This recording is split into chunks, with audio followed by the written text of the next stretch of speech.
Ini di antara amalan yang sangat besar pahalanya si Allah Subhanahu wa taala. Sehingga 2 rakaat, Nabi kata rakaatani minal fajri khairum minad dunya wa ma fiha. Ya, 2 rakaat sembahyang sunat fajar tu lebih baik daripada dunia dan segala isi dunia. Kita boleh bayangkan kata Nabi 2 rakaat sunat subuh tu dipanggil sunat fajar lebih baik daripada dunia dan segala isi dalam dunia. Kita rasa dunia ni besar, sebenarnya Allah Ta'ala sangat kecil, sangat sikit.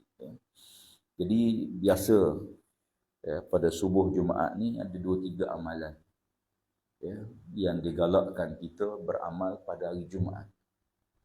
Kerana hari Jumaat ni disebut sebagai Sayyidul Ayyam, ketua penghulu bagi segala hari-hari. Allah Ta'ala ni dicipta hari, dia tak sama hari ni. Walaupun kita rasa sama je, Islam, Selasa, Rabu, Khamis, Jumaat sama, tapi insya Allah Ta'ala tak. Jumaat lebih baik daripada hari biasa. Jumaat tu lebih baik. Demikian juga bumi. Kita rasa tanah ni sama tak sama. Bukan subur atau tak subur, tetapi berkat atau tidak berkat.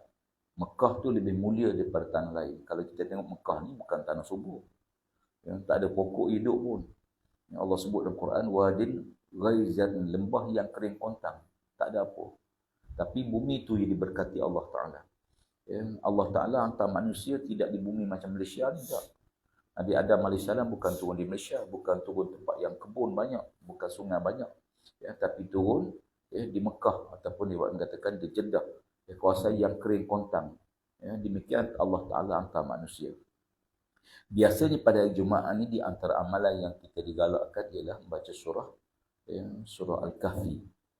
Nabi kata siapa-siapa yang baca surah Al-Kahfi pada malam hari, dia akan diterangi oleh cahaya Allah Ta'ala sampai Jumaat akan datang. Seminggu, Jumaat ke Jumaat. Paling tidak dalam hadis Nabi kata siapa-siapa yang menghafal ataupun melihara 10 ayat terakhir, 10 ayat awal daripada surah Al-Kahfi, maka dia dijauhi fitnah Dajjal. Kita di antara benda yang kita diminta sangat Nabi oleh Allah, oleh Nabi, Nabi kata jangan tinggal. Mintalah lindung pada Allah 4 perkara dalam semayang kita sebelum kita beri salam. Allahumma inna na'udzubika min azabil qabri wa min azabil jahannam wa min azabil qabri wa min fitnatil mahyaya wal mamat wa min syarri fitnatil masiihid dajjal. 4 perkara ni Nabi suruh kita minta pula dalam semayang sebelum beri salam. Padahal doa lepas semayang pun boleh, bila-bila pun boleh doa ni. Tapi disebut supaya kita minta lindung pada Allah. Pertama, Allahumma inna na'udzubika min fitnatil qabr. Ya Allah, jauhi aku fitnah kubur. Fitnah pertama yang mari pada kita bila kita masuk kubur. Ini fitnah pertama. Dan azab neraka Jahannam. Yang ketiga, fitnah hidup dan kematian. Ujian hidup, ujian waktu kita lepas kita mati. Ujian hidup macam-macam. Lepas kita mati, fitnah macam-macam. Fitnah pada harta yang kita tinggal, fitnah pada anak yang kita tinggal, macam-macam. Orang cerita lepas kita mati, macam-macam. Kemudian fitnah Al-Masih Ad-Dajjal. Al-Masih ni ada 2. Satu Al-Masih Ibn Maryam, Isa Al-Masih, disebut Al-Masih juga. Dajjal pun disebut Al-Masih. Dan Nabi SAW suruh kita minta lindung pada Allah dari fitnah Dajjal. Akhir zaman ni macam wajib lah kita ni. Walaupun Nabi sebut sunat, ulama-ulama sebut sunat baca surah Al-Kahfi ni 10 ayat. Ada hadis ada sebut 10 ayat awal, ada kata 10 ayat akhir. 10 ayat, banyaknya hadis menyebut 10 awal surah Al-Kahfi. Jauh pada fitnah Dajjal. Kita hidup zaman Dajjal sekarang. Dajjal ni zaman yang bertukar, benda baik jadi tak baik, benda tak baik jadi baik. Kan Dajjal ni bila dia datang, dia mengubah tempat yang kering jadi subur, tempat yang subur jadi kering. Orang yang ikut dia akan diberi nikmat, orang lawan dia akan diazab. Kemudian bertukar, benda baik nampak tak baik, benda tak baik nampak baik. Betul-betul zaman kita berlaku. Zaman kita ni zaman fitnah. Nabi sebut dalam hadis, al-fitnatu naimatun. Fitnah ni benda tidur. Fitnah ni barang tidur, kata Nabi. La'anallahu man aiqazaha. Allah laknat sesiapa yang mengejutkan fitnah. Fitnah ni dia ada, cuma dia senyap. Tapi bila kita tahu sesuatu benda, bila orang mula-mula sekali ungkit benda tersebut, bangkitkan benda tersebut, hebahkan ataupun viralkan benda tersebut, maka benda tu akan tersebar. Nabi kata Allah laknat siapa yang mengejutkan fitnah. Fitnah ni dia ada. Kita pun tahu kawan kita ni kaki nombor ekor, kita tahu contohlah. Kita tahu. Tapi kita senyap. Tapi kalau kita viral, viral tu betul ke dia ni kaki maksiat atau tidak, atau dia merupakan satu fitnah, cerita yang dia ada-adakan, dia rekod-rekodkan. Sebab kita berkawan ni, sahabat-sahabat sekalian, bila kita sayang seorang manusia, bila kita berkawan dengan dia, kita akan sayang pada dia. Bila kita sayang pada kawan kita, kita kawan rapat, keburukan dia kita boleh tutup dengan kebaikan. Kita nampak kebaikan tu lagi banyak daripada keburukan dia. Hingga kadang-kadang kerana sayang sangat seorang tu pada seorang yang lain, dia hampir-hampir tak nampak keburukan orang tu. Nampak kebaikan dia, puji-puji. Lama-lama bila kita bersahabat rapat, lalu kita mula kenal kelemahan orang tu. Sebelum tu tak kenal. Sebelum tu nampak baik je. Dia baru-baru kahwin, nampak isteri tu baik, apa semua, duduk pun, jalan pun lawa, duduk pun cantik, cakap pun cantik. Marah pun lagi comel. Tengah sayang. Tapi bila kita berkawan lama-lama, bersahabat lama-lama, kita mula kenal kelemahan orang tu. Kita mula tahu keaiban dia, kelemahan dia. Tetapi oleh kerana kita berkawan, kita biarkan keburukan tu, kita bagi kita tak apalah, itu urusan peribadi dia. Tapi lama-lama bila kita benci pada orang tersebut, maka bertukar. Kebaikan mula kecil, keburukan pun nampak besar. Bila kita bermusuh, akhirnya tak nampaklah kebaikan selama ini. Kita akan bongkarkan kelemahan dia, kekurangan dia, cerita pada orang kelemahan-kelemahan dia. Sebab tu kata Nabi, nak kenal seorang tu sahabat rapat tak rapat, ada 3 benda. Pertama, berjalan musafir, pernah bersafir bersama dia. Kalau kita pernah musafir sekali dengan dia, tak pernah berjalan bersama dia, sebenarnya kita tak kenal orang tu. Yang kedua, makan bersama dia. Yang ketiga, kata Nabi, sembahyang bersama dia. Nak kita kata, oi dia tu rapat, kawan rapat tu, dia tu kawan rapat tu bila 3 benda ni. Kalau kita tak pernah musafir sekali dengan dia, tak pernah sembahyang bersama dia, tak pernah makan bersama dia, sebenarnya kita belum kenal kawan kita. Kita belum kenal. Kita bersahabat je lah. Sebab dalam Islam ni ada sahabat yang rapat. Kenapa Islam tak bagi kita mendedahkan rahsia Islam kepada musuh-musuh Islam? La tatakzu aduwi wa adu lakum. Allah kata jangan kamu ambil musuhku dan musuh kamu sebagai awliya, pemimpin kamu yang kamu percaya ke dia, yakin ke dia. Kenapa? Sebab benda tu menimbulkan takut nanti satu hari bila jadi balas bermusuh, maka dia akan bongkar cerita-cerita. Sebab tu, man satara musliman satara Allah fid dunya wal akhirah. Siapa-siapa tutup keaiban orang Islam dunia, Allah Ta'ala ni dia tutup aib kita. Kita semua kita ada aib. Ada benda yang mengaibkan kita. Cuma orang tak tahu. Zaman muda kita pernah begini, kita pernah buat macam-macam. Dalam hidup kita 50-60 tahun ni, tentu ada kesalahan. Tentu ada dosa. Takkan tak ada dosa. Tapi Allah Ta'ala, dia tutup dosa tersebut. Tak ada siapa tahu. Kadang-kadang kita dengan Allah je. Orang lain semua tak tahu. Kadang-kadang kita berdua orang je. Ada orang, na'udzubillah, ada orang berzina. Dia dengan perempuan tu dia tahu. Ayah perempuan tak tahu, mak dia tak tahu, kita pun kawan tak tahu. Berdua je tahu. Tapi Allah tutup dosa zina dia sampai dia mati. Tak ada siapa tahu. Allah tutup aib dia tu sampai dia mati. Ada orang kadang-kadang, ada kawan-kawan tahu. Tapi kawan-kawan pun masing-masing senyap. Itu urusan dia lah. Saya tahu tapi itu urusan dia. Itu urusan dia. Maknanya Allah tutup. Nabi kata siapa-siapa tutup keaiban, aib seorang manusia ni, kita tutup aib dia dunia, Allah tutup aib dia sampai akhirat. Sebab tu aib manusia ni bukan waktu hidup saya, waktu mati pun berlaku. Waktu mati. Kadang-kadang kita masuk mandi jenazah seseorang, kita nampak aib pada si mati ni. Jangan cerita pada siapa-siapa. Sebab tu syarat orang nak mandi jenazah ni ialah orang boleh simpan rahsia. Orang yang tak boleh simpan rahsia, tak boleh mandi jenazah orang lain, tak boleh. Nanti dia akan ceritakan simpulan-simpulan saya pergi semayang jenazah pak cerita Allah berdarah habis kok mata telinga umpamanya. Ataupun kita nampak benda-benda yang mengaibkan si mati. Dalam keadaan general, cerita umum, tak apa, sebagai pengajaran. Tapi jangan khusus. Jangan sebut nama dia. Ya, tak boleh sebut nama dia. Ya, macam Allah Ta'ala sebut sifat-sifat orang diazab oleh Allah Ta'ala, diubah ke neraka. Kita sebut sifat dia, tak apa. Jangan sebut nama orang ni masuk neraka, tak boleh.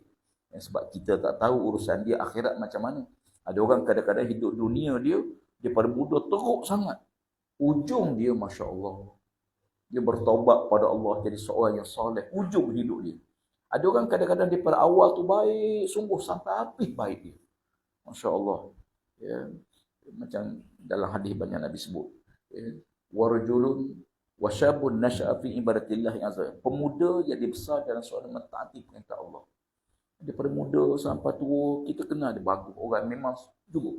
Ada orang kadang-kadang hidup dia awalnya seorang yang soleh. Bagus sangat.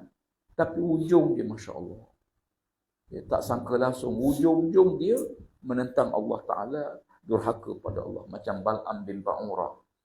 Bal'am bin Ba'urah seorang pendeta Yahudi zaman Nabi Musa AS. Bal'am bin Ba'urah ni dia seorang hamba Allah yang soleh mula-mulanya. Tak perintah Allah. Tapi akhir mati murtad. Padahal Bal'am ni sampai tak jadi wali Allah dah. Bal'am ni kalau dia ambil pasir, ya Allah tukarkan pasir jadi mah. Jadi mah pasir. Punya makbul doa dia. Tapi ujung dia, dia Bani Israel datang jumpa dia sebab doa dia makbul. Minta dia doa supaya Allah laknatkan Nabi Musa AS. Ada orang hidup dia, na'udzubillah.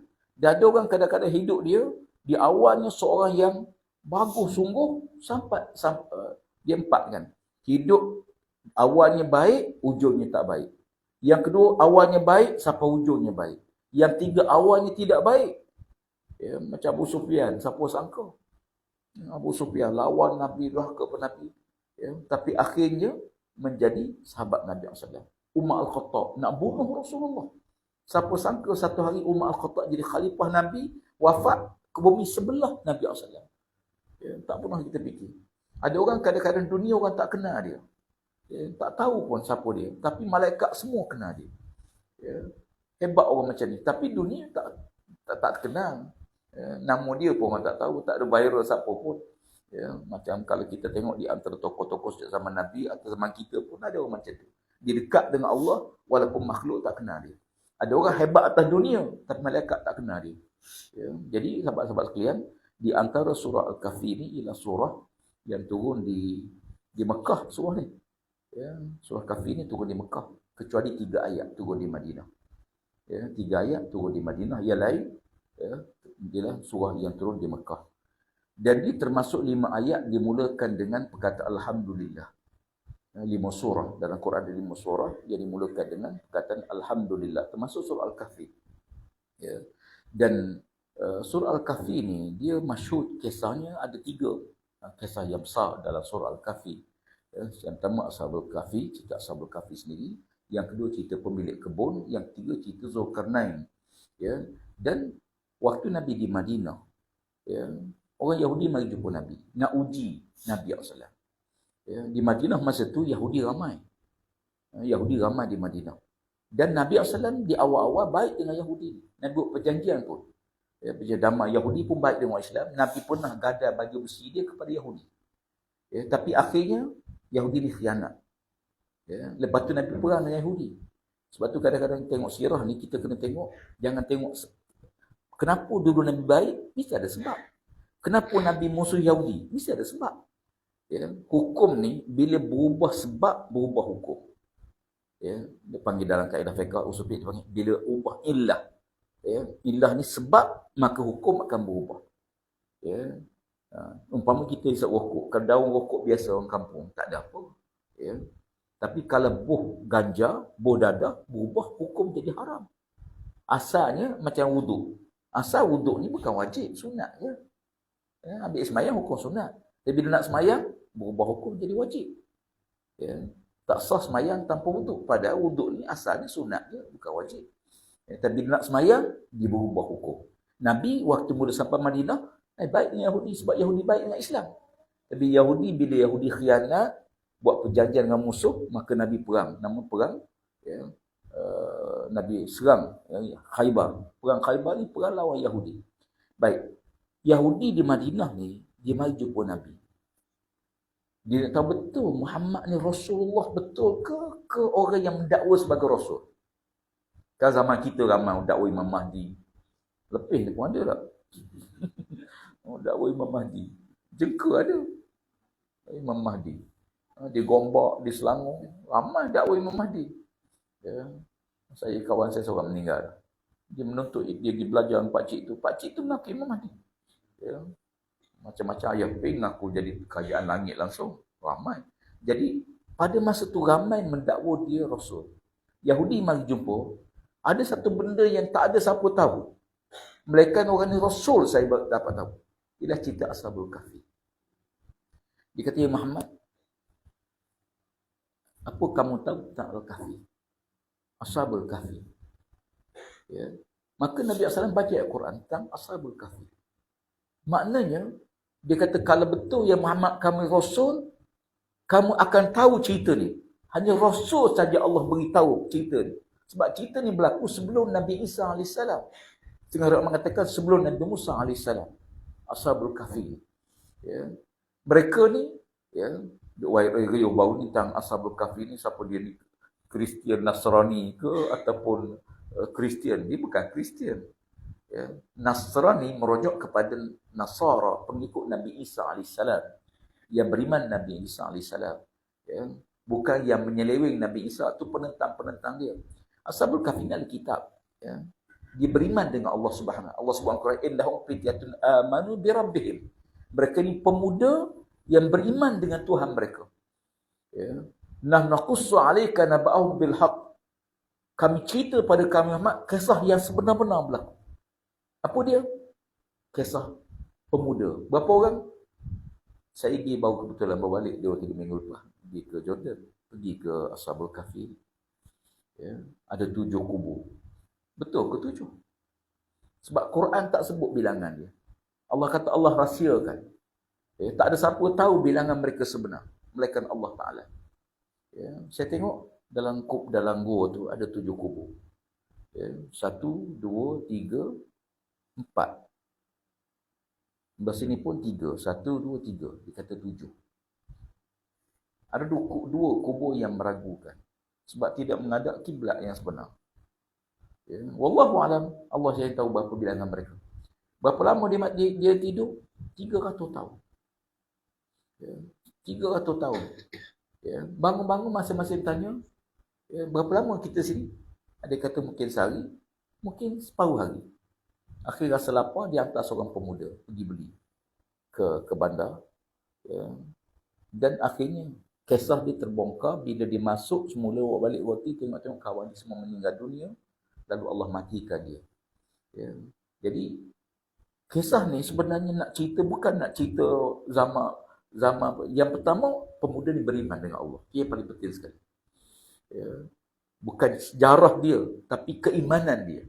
Yang kedua, yang paling penting, bagaimana kuasanya Allah Ta'ala menghidupkan benda yang mati 300 tahun. Tidur 300 tahun.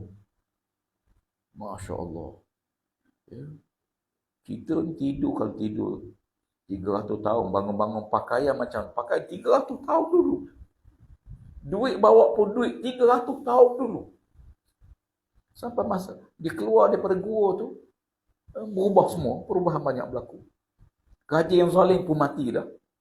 Ya, dia pergi ke kedai, nak beli roti, buat keluar duit, orang tengok duit ni duit 300 tahun dulu. Kalau sekarang mahal lah duit. Kita ni hidup ni gitulah, waktu kita muda, kita seronok cerita. Berapa umur? 18, 20, 30. Bila masuk 60, 50, 60, tak berapa nak cerita pada orang dah. Berapa umur? Agak-agak awak berapa? Dia mula nak rahsia dah tu. Dan bila kita tua sangat, bangga pula berapa? 90 dah ni. Sebab barang ni, dan jadi antik, dia mahal. Jadi orang tua-tua ni dalam zaman antik ni mahal sikit lah. Kalau tuan-tuan pergi ke Itali, orang perempuan muda-muda dia suka kahwin dengan orang lelaki-lelaki tua-tua. Jadi tuan-tuan kalau pergi Itali ni laku ni. Tapi duduk lebih ni tak apa laku lah. Tak apa dah, naqussu alaika naba'ahum bil haqq. Ya, jadi kisahnya kita bacalah surah ni paling tidak pun 10 ayat daripada pagi Jumaat kita baca elak fitnah. Fitnah ni macam-macam zaman sekarang. Saya sebut fitnah zaman Dajjal. Bukan munculnya Dajjal lagi. Zaman Dajjal. Sebelum muncul tu dah berlaku fitnah macam-macam. Orang sekarang ni buat maksiat, dia cerita pada orang maksiat dia. Zaman sekarang ni semua orang nak cerita apa dia buat. Ya, semua buat cerita apa dia buat. Dia masak pun dia buat secara langsung. Live, cara masak. Tahan lagi. Ya, pergi mancing. Live juga pergi mancing. Dia menjala ikan. Ya, bahkan dia buat maksiat pun dia siar secara langsung maksiat dia buat. Dia berzina, dia rakam gambar dia berzina. Bukan rakam live, dia pergi berzina. Ya, la ilaha illallah. Ya. Nabi kata ada orang buat maksiat waktu malam, Allah Ta'ala menunggu dia bertobat pada siang hari. Ada orang buat maksiat pada siang hari, Allah Ta'ala menunggu dia bertobat pada malam hari. Ya. Jangan cerita maksiat kita buat pada orang lain, kan jadi saksi depan Allah nanti di akhirat. Kita cerita pada kawan kita disaksi esok di akhirat. Ya.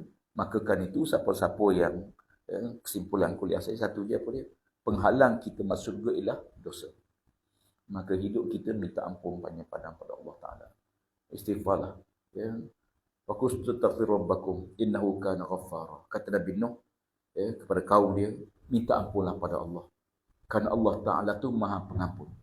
Yursilis sama alaikum midrara. Dengan sebab kau minta ampun, Allah murahkan rezeki pada kamu. Wa yumdidkum bi amwalin. Allah akan tambah harta kamu. Dengan sebab istighfar, Allah murah rezeki kamu.